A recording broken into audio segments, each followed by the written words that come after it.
What about for GenG though? What types of teams can beat GenG then? I actually think their floor is so high.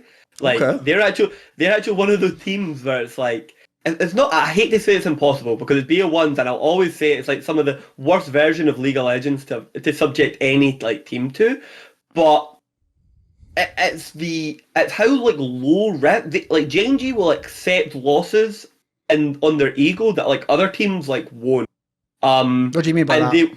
So like in the sense of like some players will like you'll see this even sometimes with somebody as good as Hansama, they'll like no, actually, the best person for this is like Noah. They'll like die for like a wave, even bot lane, that they know themselves they should not take. Like if you were to like pull them out of the game, they're greeding, they right, will okay. like they're like greeding for it. But like they know perfectly well. But like Pays and like Delight like won't do it. Like Chove like won't really do it. Doran is like very excellent again. Like Pierre was saying, at like not doing it. Peanut's entire life is literally getting jungle camp stolen off of him by the enemy jungler and accepting CS deficits, right? And they're so used to like so many versions of this. And I'm now creating the hypothetical because every single Western team winning against a team like GenG is always the early game lead, right? But that's literally like that's what GenG like. It's not gonna happen. GenG like already is expected. That's just their office, right? Team. Okay. Yeah, that's like step one of the plan from GenG is like the enemy team have an early game lead. It's like okay, the Nexus is going to blow up in 30 minutes. It's like. So I don't know, and that's even if they do that. I don't think they do. I think Chovy just murdered. I don't like look at the levels of Humanoid, Cat, all the mid laners. I think Chovy just mercs them all. Like in my opinion, sleeper hype. I think Chovy's the best player in the world right now. Right? I think Chovy's the best player in the world. Right? And right now, or like the hardest carry. I don't ever want to. Hardest carry. I'll give you hardest carry. Right? Okay, and. I think this like Humanoid came in like Worlds form or like Caps was super elite coming in from summer and you had like Larsa. I was like, I don't think those players are here. I think Caps is one of the worst version of himself in a Worlds context he's been in a long time. Humanoids I don't think looks to be as dangerous as it was. Like I don't even see it in that sense. Like I'm just not buying into many of the angles. I think if we talk about GenG, we just have to assume that your mid laner isn't getting blasted 1v1. Okay. If your mid laner is getting, if your mid laner is 40 CS down, you can't beat GenG. Look, it's just forget it. But there are hopes. Okay, so let's work on the assumption you're Humanoid, you're picking Syndra, you're APA, they've given you Ziggs because they're really cocky. Okay. You found a way to neutralize your matchup. You're not going to get completely blasted. You're not going to win, but you're not going to get completely blasted, okay? Okay. Then I think that there are hopes. And I think the way that you kind of have to beat JDG is you just refuse to interact with them on the things they're good at. And you're not. Do you mean JDG or not GenG? Sorry, GenG. Oh, just checking who we're talking about. Okay. Yeah. Okay. So you can't help but interact with what JDG is good at, but GenG you can. You don't have to fight. You don't have to fight GenG. You can play GP. You can play Ziggs. You can play like Rise. You can play things which gives you cheat codes for playing side lanes. You just.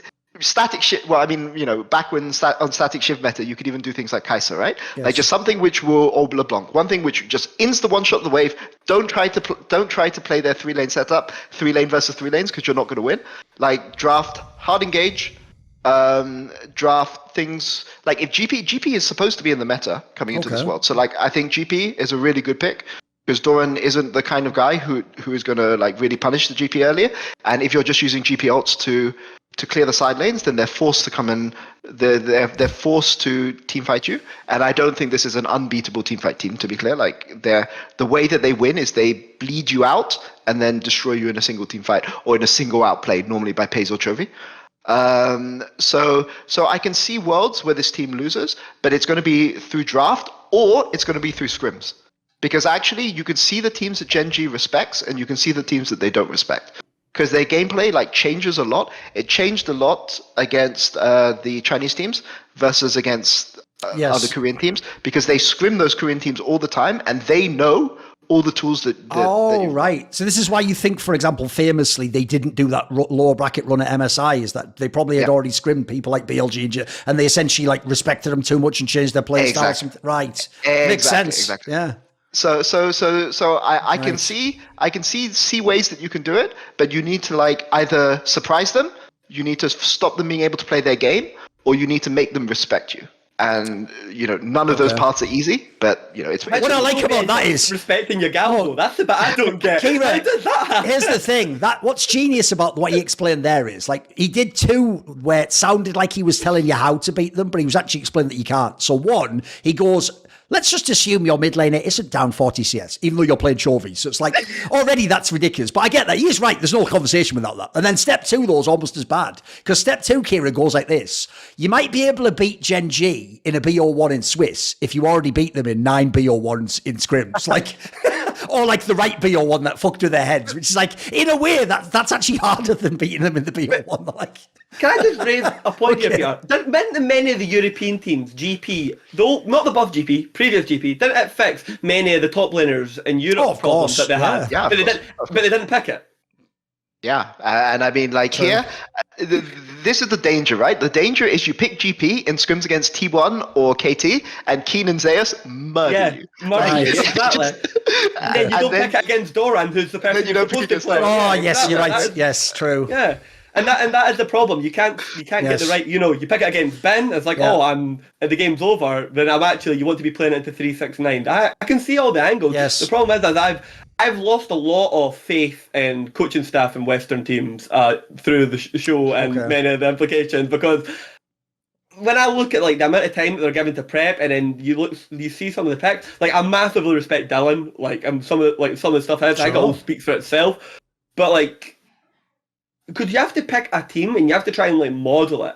And again, it's like it always comes back down to it. It's like it'd be like G2 and maybe like Fnatic could get it over the line. Like, it would be like a really, really good like team fighting from Fnatic. Like Oscar and like catches Pays, kills them, and they win the fight because it's like a quick pick or something. Like, these are the situations, but like that scenario to me is like 1 in 10, and not to say 1 in 10's not to happen, but it gives you the illusion to which as how an illusion. Put it this way, I know what you mean, Keire. Like, half the problem is, even if this actually theoretically does make sense, will they have the balls to actually do it in the game? Yeah, actually, yeah, as you say, history says no. Because all I'll say is this: from knowing pro players, obviously I don't know them on the level Peter does. I'm not literally working with them, but I'll just tell you this: half of the time when like some elite European player in LEC does have like an insane champion, he doesn't really. What happens is he's beaten that other guy so many times in scrims, he just thinks I can play whatever I want, or I can give him that. I don't care.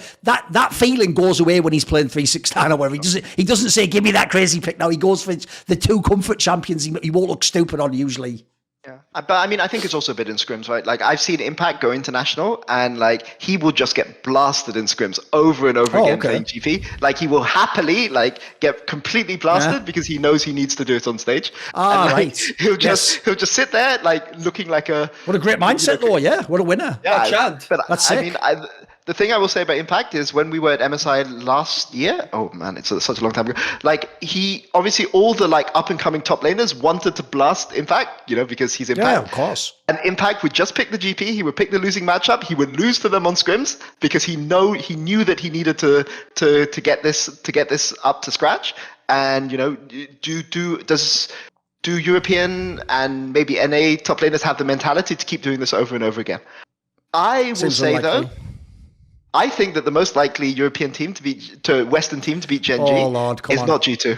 I'm so scared he's going to say like BDS or something now, please. No, it's TL. It's TL. Oh, phew, okay. Yeah. Here's the thing, Peter, that at least makes sense, because I have to say, the one area I do think people have, this is what I hate, like, as someone who likes narratives, I hate when narratives get out of control too far the other way. Right, dude, I can tell you so many LCS fans didn't watch LCS this year, because they still talk like Summit is the guy who got kicked out of Cloud9. Like, dude, he's actually really good now. What are you talking? You know that he used to be a stud in Korea. Him and Keen were the stud top laners. Like, he's actually good now. Like, I agree. If you're going to pick a Western top laner, he's the one, isn't he? He's like the obvious one that could carry a matchup, mate. Yeah.